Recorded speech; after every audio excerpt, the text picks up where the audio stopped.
Yo, what's poppin', guys? You got your boy Nandra here. Welcome to another video. I'm not sure why that's stuck. That's weird. Anyway, so for today, I'm gonna be showing you guys two games. Wow, like, is there a way I can fix this?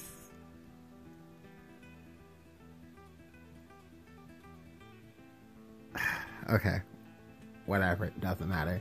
Anyway, so the game I have for you guys today. It's me playing Alt Freeze Bloodlist again. Like, the list is still pretty, it's still pretty good. Like, he hasn't changed it at all. Like, he hit like GM with it in like the second week, I think, of this meta, and then just like didn't play again. So so he hasn't changed it at all. I lied, with the exception of like one thing. He cut the one Angel Award he has in the list for a third copy of Emeralda, because, well, Emeralda is literally just that good. So this game, it's not gonna be so much about what I'm doing, so much as it is like what my opponent's doing. So I know for a lot of you guys, for those of you who are on like the Dragon bandwagon, are playing the Windmills Dragon.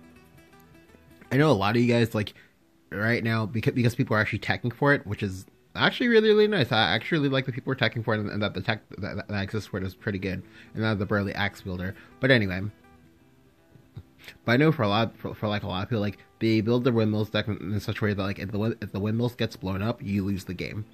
However, when you play versus Blood, like, well, you know for a fact your Blood opponent has Emeralda, so you should be playing in a way to try like force out the Emeralda. So let's go ahead and watch this game to see what my opponent does.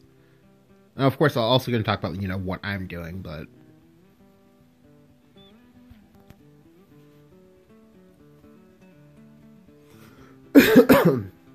Yeah, this game surprised me a lot because, like, generally when you play on ladder, I typically don't expect my dragon opponents to be good at all, unless of course they're like high master, high grandmaster, something like that.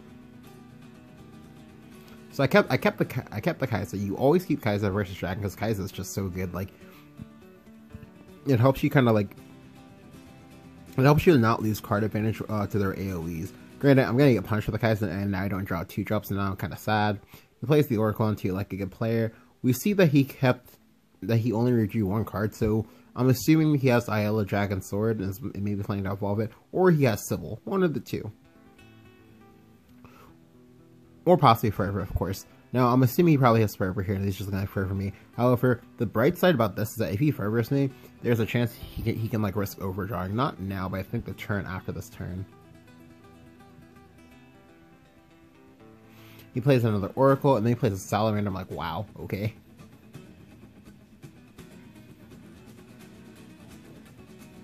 So I'm not sure exactly what his deck is, because I haven't really seen enough to tell me. Like, however, because tilting at Windmills is the current fad, I know that's probably tilting at Windmills. It could also be Kain. If it's Kain, Kain is the more scary one, in my honest opinion. So here he just plays with Sybil and passes. So he does want. Alright, so to quickly explain what's going on here.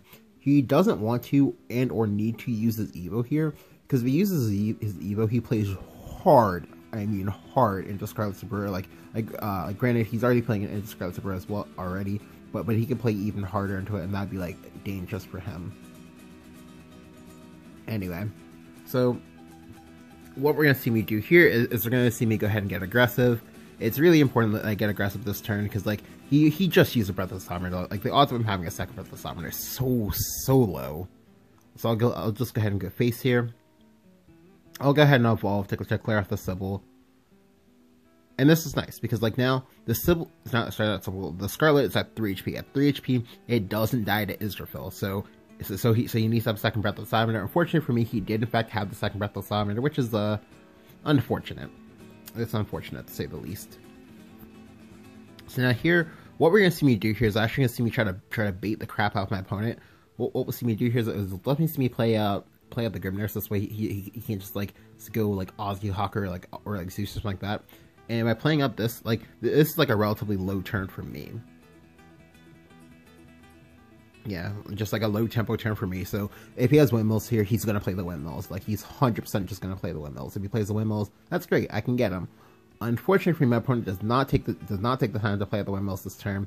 As I just goes for Sybil. he wasn't really under that much pressure, but he's just trying to, build up his hand a little bit before he can go off, which is fine. Yeah, it's completely respectable.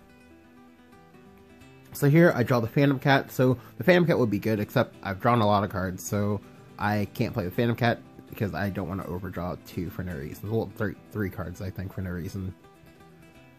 And so I'll just go ahead and bump, play Hungering Horde, then play the Carrot, and then play the Happy Pig.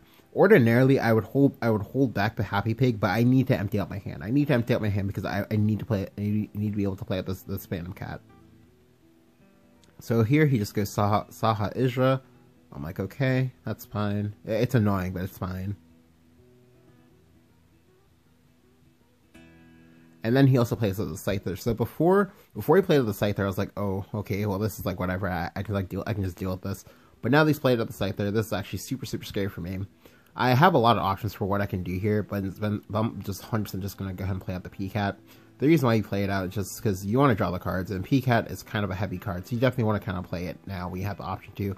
I'll go ahead and give him an Evo. I don't want to just like leave that in play, because if he plays Israfil afterwards, I'm gonna be in an awkward spot. So here I get Saha Isra again. I'm like, damn, unfortunate. Because I really don't want to Evo this turn.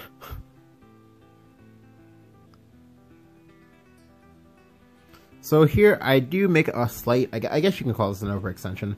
The reason why this is overextension is because like I use up the saha coil. The saha coil was a very crucial resource. I should not have used this up. I should have just gone for the sad play and just go for the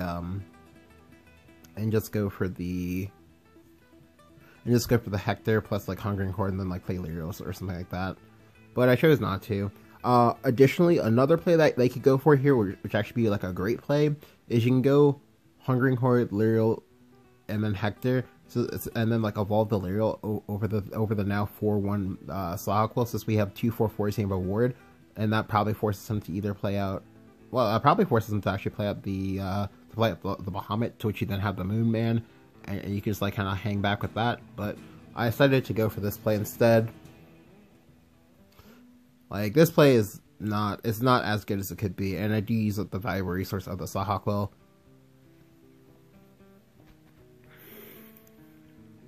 I get Saha Isra again, and so by having played out the Lyrial, I immediately got punished, because now even though I wanted to like rectify my mistake of what I did before, I can't do that. Granted, I wasn't expecting the third Saha Quill to come out, but it came out. It's a thing that happened. We're getting over it. I also get chipped down a bit here, so this is really scary for me, because he chipped me down significantly. In that, like, I'm almost below 10 HP, so he can actually go Ozzy to Hockey Evo, and I'll actually straight up just die to that. Granted, he might not do it because he might think that I have like blood moons and whatnot going on, but there's a world in which it happens, and if it does, I'm going to lose. So now I have to go for my Hungering Horde play that I was supposed to do like 3 turns ago, but now at the self for not getting an Evo out of it, but it's fine. He plays up the Israfil finally. Yep, like this Israfil has done 8 damage to me before even actually like being in place. I can kill it. It's pretty ridiculous. So I do have to kill the Israfil. Unfortunately for me, the Israfil is 1 HP too high for me to be able to just go ahead and just go Scarlet plus Razor Claw. So I have to go ahead and use up the Emeralda. Yep, now he plays the Bahamut. That's super scary. I kind of didn't want to deal with it. So now we're in a spot where I have to use it. Well, I don't have to, but I want to use up the second Emeralda here. To be honest with you, this is a mistake. I should have just either. I can just either Moonman this, which probably should have been in the play, or I can just go ahead and Bahamut it. I kind of don't want to Bahamut it, so I definitely should have just gone for the Moonman, because like, this is part of why you play Moonman in the first place. So, but yeah. So now I've used 2 Emeraldas. So now and here he finally gets for windmills, because and this is what you're supposed to do versus blood. Like you straight up just do it this way. You go ahead and you pressure the Emeraldas. You wait for them to play at least 2. Then you go ahead and play out the windmills, because the odds of that I have all 3 are super low, especially in top 20. But unfortunately for him, I had in top 20. Yep, so I'm able to now top deck. And now he's in a super scary spot because now I have multiple units in play. He can only really get rid of like, yeah, he can only really get rid of 2 of them at most with another Israel. But if he does that, he gives me his last Evo, which is great. I get to keep a 4 attack unit in play as well, so this is really good.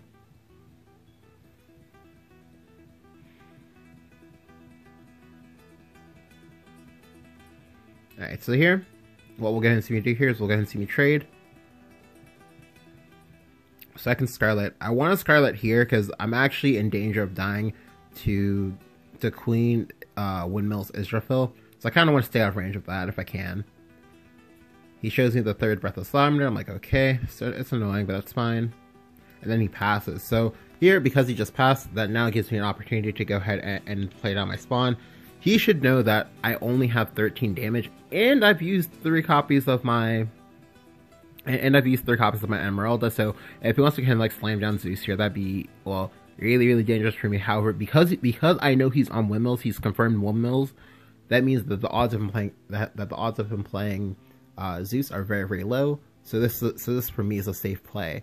I'll go ahead and play out the carrot as opposed to playing Delirial. Yes, Delirial is 1 more damage, but if I play out Delirial, he's going to get scared, and he may not go for the play that he should go for. Additionally, if he just plays with a Baha, which I knew was in his hand, and that was like an option, then what I can do is I'll still have more cards later. So I'll just go ahead and Bahamut him back now. He's used 2 Bahamuts, so the odds of him having a 3rd one are fairly decent. But thankfully, due to the Baha nerf, he doesn't respect the Baha, so he just goes and plays the Ozzy Haka face. But thankfully, we of course have the Razor Claws to punish him. So I'll just go ahead and evolve the Bahamut. It's very rare they actually get to evolve with the Bahamut, but sometimes it happens, like so. And I just go ahead and Razor Claw. So the big thing about this game is that, like, my opponent, he did play the long con. Like, he played the long con very well. Like, to just go ahead and like pressure my answers, and I actually could have lost for making the misplay that I made, but I got very fortunate. I was able to top deck like a champ, despite having like misplayed those 2 times. But yeah, like the game itself was very good. Definitely people who are looking to have a better win rate versus Blood should definitely go ahead and do what my opponent did there, because that was really good on his part. But yeah, if you enjoyed the video, go and leave a like, go and hit the subscribe button if you haven't. Let me know what you think about either Control Blood or, Tilting at Windmills Dragon down in the comments below. Thank you guys for watching. I'll catch you guys next time.